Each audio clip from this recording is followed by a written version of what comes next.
Olá, pessoal! Vamos agora começar a nossa segunda aula do paradigma relacional de banco de dados. E nessa segunda aula, na aula anterior apresentamos as características fundamentais desse tipo de banco de dados. Agora nós apresentaremos para vocês os aspectos de projeto desses bancos de dados, né? Então, uma vez que a gente já sabe dos conceitos fundamentais, agora vamos partir para os projetos. Depois a gente vai refinar esses projetos numa aula posterior, aplicando os conceitos que estão faltando ainda nessa terceira aula que ainda vai acontecer. Mas, por enquanto, nessa segunda aula, a gente vai começar a mostrar para você o projeto do banco de dados relacional. Então, para tornar realidade um banco de dados relacional que você precisa para uma aplicação, é necessário construir um projeto para colocá-lo em prática, para ele poder ser implementado da maneira correta. Para você não ficar criando tabelas, campos de qualquer jeito, relacionando de qualquer forma, esquecendo um dado aqui, outro ali, esquecendo até mesmo de tabelas inteiras, de relacionamentos inteiros. E assim seu sistema vai ficar troncho, feito de uma maneira não profissional. Então, nossa intenção agora é realizar um projeto para que qualquer sistema, qualquer ideia que você tenha para implementar banco de dados, possa ser colocada em prática da forma mais profissional possível. Então, para isso existe o modelo entidade relacionamentos, como eu já venho falando desde aulas passadas, que esse modelo é voltado especificamente para a parte conceitual de banco de dados. Então, esse modelo, que normalmente é representado pela sigla MER, ele é um modelo baseado na percepção do mundo real, que consiste em um conjunto de objetos básicos chamados de entidades e nos relacionamentos entre esses objetos. O objetivo dele é facilitar o projeto do banco de dados, possibilitando a especificação da estrutura lógica geral do banco de dados. Este modelo nasceu praticamente junto com o banco de dados, ainda na década de 70 do século passado. Naquele tempo, muitos dos autores de livros de engenharia de software, de análise de sistemas, propunham suas próprias nomenclaturas e suas próprias, digamos assim, formas de desenhar esses itens de projeto.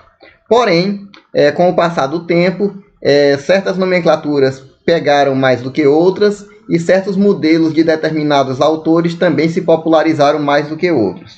No decorrer desta aula, nós trabalharemos com dois autores desta época e suas formas de representar os diagramas entidade e relacionamentos.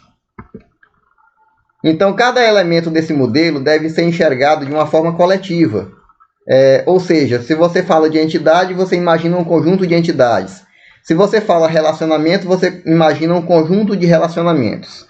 E das metodologias mais populares dos autores daquela época, que eu falei para vocês, temos a metodologia de Peter Chen, que foi o primeiro que propôs o modelo entidade e relacionamentos, no lançamento ainda do banco de dados relacional, e a metodologia de James Martin, ou também conhecida como pé de galinha, na tradução livre para português, porque no termo original em inglês seria o pé do corvo.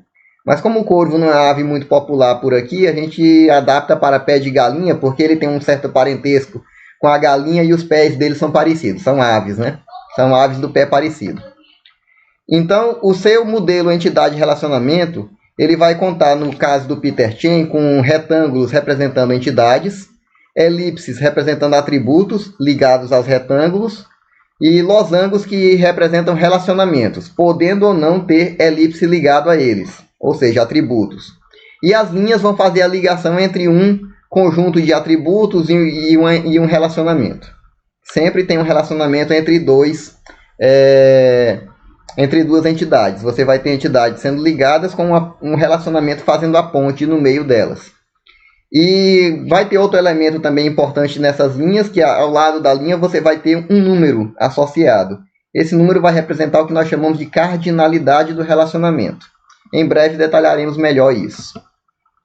Então a entidade é uma representação abstrata de um objeto do mundo real. O fornecedor, o produto, o cliente, o paciente, né, a consulta e por aí vai. O conjunto de entidade ele é representado por aquele retângulo lá no seu diagrama. Por exemplo, alunos, né? Vamos fazer aqui um sistema para uma escola. Então, vamos lançar aqui a entidade alunos, que vai agregar todos os alunos da escola. Uma entidade também vai ter atributos, que são essas elipses, esses balões ligados o retângulo da entidade. Então, o fornecedor ele vai ter um código, ele vai ter um nome, ele vai ter um telefone. Observe que o código está diferenciado aí com um pequeno asterisco. É uma maneira que nós temos de indicar que este código também, além de atributo, é uma chave primária. Os atributos, conforme a gente mostrou na figura anterior, né, são elementos que descrevem informações sobre a entidade que você está representando. O atributo ele pode ser monovalorado, assumindo um único valor, ou pode ser composto de vários subatributos, tá certo? Então, por exemplo, nós temos como exemplos clássicos de atributos o nome para atributo monovalorado, e para atributo composto, alguns autores consideram que o endereço da pessoa é um atributo do tipo composto, mas tem vários outros autores que consideram que o endereço da casa da pessoa é apenas uma string. Então temos que tomar cuidado com essa controvérsia, porque isso aí vai interessar muito na próxima aula, quando falaremos das formas normais. O atributo multivalorado, ele às vezes dá origem até mesmo a uma pequena entidade, para poder se relacionar com a entidade principal que precisa dele. Por exemplo, dependentes. Nem todo funcionário vai ter dependente, né? Nem todo mundo é obrigado a, por exemplo, ter filhos. Então, você vai ter de 0 a n dependentes. Então, sempre que o 0 entrar na quantificação ou na cardinalidade do seu relacionamento, você vai ter, nesse caso, um atributo do tipo entidade fraca, né? que pode ter vários valores. Ele pode partir do 0 até inúmeros valores, tá certo? E é diferente também do atributo determinante, que normalmente é a chave, porque determina os valores dos demais atributos. Outros conceitos ligados a atributos é que eles precisam ter domínio, restrições de integridade, qualificação quanto à chave, caso seja necessário, e por aí vai. A cardinalidade, como eu já falei anteriormente, é um conceito que quantifica os relacionamentos. Então, se você diz que um aluno faz um curso por vez, mas o curso é feito por diversos alunos, então, na leitura da esquerda para a direita, nesse relacionamento, digamos assim, aluno no sentido de curso é 1 para 1. Já o curso no sentido de aluno é 1 curso para N alunos. Tá certo? Então, essas coisas são quantificadas pela terminologia de cada autor, né? Peter Chain quantifica de uma forma e James Martin quantifica de uma outra forma. Então, nós temos aqui um exemplo de relacionamento de entidades feito no modelo de Peter Chain. Então, nós temos o fornecedor e o produto que ele fornece. E esse fornecedor e esse produto estão interligados através de um pedido que a empresa fez a esse fornecedor. Então, esse fornecedor, digamos que ele fornece N produtos. E o produto faz parte de um pedido de diversos fornecedores. Então, digamos que eu sou um cara que estou reabrindo a minha empresa após o período de quarentena. Eu preciso renovar todo o meu estoque. Então, eu vou e faço um pedido do cara que fornece enlatados. Eu tenho, um comércio de alimentos ou algo parecido. Eu tenho que fazer um pedido de enlatados, de achocolatados e por aí vai. Então, eu peço de um fornecedor, eu peço de outro fornecedor. Eu peço diversos produtos de um mesmo fornecedor. Então, é por isso que eu tenho aí um relacionamento do tipo muitos para muitos, para poder repor o meu estoque. Seria um caso imaginado, né? Atributo de relacionamento. Eles são um pouco mais raros, mas podem acontecer. E no caso da metodologia de Peter Chain, eles são permitidos nesse losango que a gente mostrou, ilustrando aqui o relacionamento. Nesse caso, geralmente o relacionamento é do tipo muitos para muitos. O relacionamento passa a ter atributos para poder resolver o problema da multivaloração, que a gente vai estudar isso durante a confecção das formas normais. Então, quais são os tipos de relacionamento que pode existir no seu diagrama? 0 ou 1 para muitos, 0 ou muitos para muitos, né? No caso que aí envolve o 0, ele envolve também a chamada entidade fraca, porque ela nem sempre vai ocorrer. 1 para 1, 1 para muitos, que é o caso mais tradicional, 1 para 1 e 1 para muitos, né? É o que a gente deseja ter sempre no nosso banco de dados, porque ele não afeta negativamente nenhum tipo de funcionamento do meu banco. Eu posso projetar facilmente as minhas tabelas para operar nesse modo. E o caso muitos para muitos, que é o caso da chamada multivaloração. E nesse caso eu posso e devo aplicar as formas normais para transformar esses relacionamentos muitos para muitos de preferência, um para muitos, envolvendo entidades especiais no meio. A gente vai aprender quando chegar o tempo certo para isso. E em alguns casos a gente tem quantificadores explícitos, e nesse caso somente o modelo de Peter Chain permite colocar nível de projeto. Quando você obriga, por exemplo, que o cara, para poder trabalhar em determinada empresa, ele tem que estar alocado em 2 projetos, no máximo 3, né? No mínimo 2, no máximo 3. Então, sempre que tiver no mínimo X, no máximo Y, nós deveremos trabalhar com o modelo de Peter Chain. E não podemos misturar modelos diferentes no mesmo projeto, certo? Então, ou você usa James Martin, ou usa Peter Chain o tempo todo. Então, nós temos aqui os mais usados. Novamente, um novo exemplo do Peter Chain aqui embaixo, né? Aluno fazendo curso. O aluno pode fazer um curso por vez, mas o curso é feito por diversos alunos de cada vez. Por isso que tem 2 pontinhos N, 2 pontinhos 1, né? Porque sempre você vai ter a leitura dizendo que um aluno faz um curso, mas o curso é feito por diversos alunos, né? Então a leitura é essa, de ida e de volta. Essa mesma frase, digamos assim, a nível de projeto, ela está escrita aqui pelo outro autor, com o pezinho da galinha no lado do aluno e um tracinho vertical no lado de curso, indicando que o curso é 1 para 1 nesse lado e 1 para N desse outro lado aqui. Se tiver uma bolinha associada a esse tracinho, significa que tem o caso 0 previsto. Tendo o caso 0, a entidade que tiver do lado 0, ela é considerada também uma entidade fraca, porque quando houver a ocorrência do 0, ela não é necessária na visão daquele momento do sistema, mas ela passa a ser necessária quando esse 0 não for preenchido com um valor maior do que 0, né? Digamos assim, quando essa quantidade for um valor maior do que 0. Então, nós temos aqui a representação dos 2 autores mais populares para projeto de banco de dados. Temos o conceito de chave, que a gente já descobriu no passado aí, que chave é aquele atributo especial que identifica todo mundo e tal. Então, ele é um atributo que vai fazer parte lá da entidade que você está desenhando, e você deve identificá-lo de uma maneira diferente, geralmente um asteriscozinho do lado. Alguns softwares colocam PK, de Primary Key, lá do lado do nome do campo que você define como chave. E quando você liga uma entidade a outra, que essa entidade exporta, através do relacionamento, uma chave como chave estrangeira, ela aparece na outra entidade e aparece normalmente, se for via software, né? Se for via software de projeto, ela aparece como um FK ao lado, ou chave estrangeira. Nos nossos diagramas feitos à mão, a gente coloca normalmente um asterisco ao lado da chave primária, e quando a gente traz a chave estrangeira da outra tabela, a gente coloca lá um CE ao lado do nome do atributo, para indicar exatamente chave estrangeira. Ou então você pode usar CP também no lugar do asterisco, ou é menos usual nos dias de hoje, mas no passado se usou muito, grifar o nome do atributo, né, que é a chave primária. Então, se você encontrar algum projeto de banco de dados, alguma figura de modelo entidade de relacionamentos, onde em determinado campo apareça com o nome grifado, sublinhado, é chave primária aquele campo. É como se fosse o asterisco, é como se fosse o CP, é como se fosse o PK, caso esteja em inglês. Bom, temos alguns aspectos relevantes sobre chave. A questão fundamental do projeto de chave é reduzir a redundância. A alteração de campos constituintes da chave primária ou a remoção de uma entidade pode ocasionar problemas de integridade referencial. Então, normalmente não é permitido, o banco não permite que você mexa na tabela relacionada sem mexer anteriormente naquela que depende desse relacionamento. Então, por aí vai. Né? Então, tipos especiais de relacionamento. Nós temos o caso do autorrelacionamento. É quando a entidade relaciona-se consigo mesma. Professor, que loucura é essa? Como é que isso ocorre? É muito fácil de você imaginar. Você vai ter na sua entidade de funcionários um funcionário que se destaca dos demais, que é o chefe dos outros.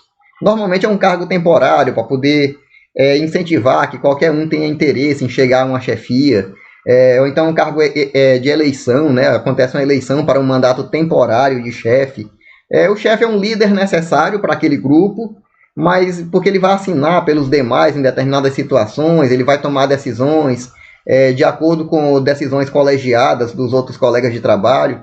Então, o chefe ele lidera os demais funcionários. Então, esse é um caso que, quando representamos em modelo entidade de relacionamento, é um caso de autorrelacionamento. Ele, na verdade, ele vai provocar o nascimento de mais um atributo na tabela, onde você vai ter esse atributo setado como positivo, como verdadeiro, para algum que esteja no cargo da chefia, e falso nos demais. E quando esse algum terminar o mandato dele, aquele valor de verdadeiro, ele vai migrar para outro funcionário ali, que será o chefe naquela outra ocasião. Né? Então, o autorrelacionamento, normalmente, ele na prática, ele se reflete em um campo a mais na tabela. A agregação é quando nós temos um relacionamento completo se relacionando com outra entidade. Por exemplo, eu tenho numa empresa um funcionário que vai trabalhar com determinado projeto. Se esse cara trabalha neste projeto, ele fica responsável por determinado equipamento. Então, eu vou ter as entidades funcionário, projeto e equipamento. Tá certo? Então, digamos que exista um veículo especial na empresa, exista um computador especial na empresa. Então, o funcionário que está no projeto XY lá, ele, nesse projeto, fica responsável pelo computador especial desse projeto. Certo? Então, nesse caso, nós fazemos o que a gente chama de agregação. A gente agrega aquele relacionamento e relaciona essa agregação com uma outra entidade, porque nós não podemos fazer um relacionamento entrar no meio de outro relacionamento. Não é um cruzamento de ruas, digamos assim. Então, a gente tem que amarrar um relacionamento de duas entidades em uma agregação, e essa agregação vai se relacionar com uma terceira entidade. No passado, teve até uma controvérsia se as pessoas usavam agregação ou composição, né? Existe, tem a composição, tem a agregação. Uma você faz assim, a outra você faz... Mas no fundo é a mesma coisa. Você amarra um funcionário, por exemplo, que participa de um projeto. Se ele está nesse projeto e enquanto ele estiver nesse projeto, ele é responsável por essa máquina. E fim de papo, tá certo? Na prática se faz esse tipo de implementação. Então, ilustrando, seria algo parecido com isso, né? O funcionário trabalhando no projeto, o funcionário utilizando máquina ligado a projeto também, né? Então, esse relacionamento de 3 aqui não é aceito, isso aqui não é correto a nível de projeto. Então, como é que a gente resolve isso? Usando agregação. A gente agrega o funcionário ao projeto e esta agregação, sim, utiliza determinada máquina. Então, no fundo, essa máquina vai ser responsabilidade daquele funcionário que está naquele projeto. Mas não tem aquele relacionamento de 3 que existiu na figura anterior, que isso aqui é errado. Agora, isso aqui é o correto a ser feito. Né? Tem como fazer isso nas diversas ferramentas de projeto de banco de dados. Utilizando especialização. É algo parecido, você já tem a essa altura da vida uma ideia de programação orientada a objeto. E nessa ideia de programação orientada a objeto, você já aprendeu algo de herança, né? Então, aquela herança da orientação a objeto também ocorre aqui em banco de dados, tá? Eu posso dizer que em determinado ponto do meu diagrama, a minha filial atende a um cliente. E esse meu cliente, através desse triângulozinho aqui, ele pode ser uma pessoa física ou uma pessoa jurídica, ou seja, uma pessoa como eu e você, ou uma empresa, né? Então, de repente, a nossa organização atende clientes que são empresas e atende clientes que são pessoas comuns que chegam lá para negociar conosco. Então, nós temos aqui neste caso a possibilidade de usar especialização ou generalização, porque quando você lê o diagrama de cima para baixo, você está especializando, e quando você lê de baixo para cima, você está generalizando. Então, tanto faz ser pessoa física ou jurídica, todo mundo é cliente. Agora, o cliente ele pode ser jurídico ou físico. Aí tem certas coisas que diferenciam de um para o outro. Esse aqui, por exemplo, eu vou fazer uma espécie de fiado, por exemplo, para ele. Vou mandar um boleto no final do mês para a empresa pagar. Este aqui eu posso fazer com ele, eu posso passar cartão. Né? Eu posso passar um cartão, parcelar no cartão. Né? Muitas empresas fazem isso. Quando você faz uma compra lá, o parcelamento no cartão é disponível para a pessoa física. Se você quer comprar como empresa, eles não parcelam no cartão. Eles emitem um boleto para a empresa poder pagar. Entidade fraca. Como eu falei, quando existe o zero na cardinalidade, existe uma dependência existencial da entidade. No caso, a mais popular é o dependente do funcionário. Né? Você quer saber se o funcionário tem dependente para, por exemplo, cadastrar os dependentes dele no plano de saúde ofertado pela empresa. Então, tendo dependente, o dependente tem direito ao plano de saúde se ele cumprir determinadas regras lá previstas em lei. Aí, não tendo dependente também, o cara não é obrigado a fazer um filho urgentemente para poder ser contratado naquele emprego, não. Ele possui lá a possibilidade de trabalhar com 0 dependente. Nesse caso, o sistema vai ter a chamada entidade fraca, que é o dependente ligado por exemplo, ao funcionário. Normalmente as entidades fracas acontecem onde o relacionamento, onde o 0 aparece em uma cardinalidade, né? Essa dica eu já passei antes para vocês. O autorrelacionamento é a história do chefe com os demais funcionários, onde nós temos aqui uma representação, né, do autorrelacionamento aqui no caso do James Martin, né, que é o pé de galinha. Um dos funcionários chefia os demais. Isso aqui vai acabar fazendo aparecer mais um atributo, que é quem é o chefe, né?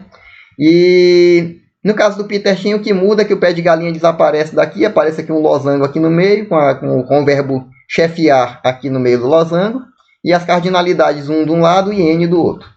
Porque um vai chefiar N funcionários, tá certo? Então esse tipo de relacionamento terá uma representação muito semelhante de um autor para o outro. Representamos aqui apenas uma das maneiras de fazer, tá certo? E é assim que se representa o autorrelacionamento. E faremos em breve alguns exercícios para poder sedimentar melhor a diagramação de um banco de dados, né? O projeto de um banco de dados. Sendo que não é só chegar e desenhar de qualquer jeito. Nós ainda precisamos aprender técnicas de normalização para que o nosso diagrama possa fazer sentido lá no nosso banco de dados e o nosso banco de dados funcionar profissionalmente mesmo, que é o nosso objetivo. Então temos algumas dicas de modelagem para passar para você, já que essa aula está tratando disso, modelagem de banco de dados, é o nome deste assunto, né? Que a presença de um substantivo geralmente vai indicar uma entidade. O cliente, o produto, o pedido, tá dando uma dica aí que vai rolar uma entidade nesse negócio, que não é de nenhuma religião, é uma entidade de banco de dados, tá certo? A presença de um verbo. O cliente solicita uma consulta, no caso de uma clínica, no caso de um consultório, né? Então é um verbo, ele solicita, ele marca, né? Ele realiza, ele comparece. Então são verbos que indicam relacionamentos, tá certo? Um adjetivo é a qualidade, então é um atributo. O cara tem endereço, o cara tem telefone, isso aí não são adjetivos, né? Mas são qualidades que o sujeito pode ter enquanto entidade. Tá certo? Um advérbio temporal, ele pode indicar um atributo de relacionamento.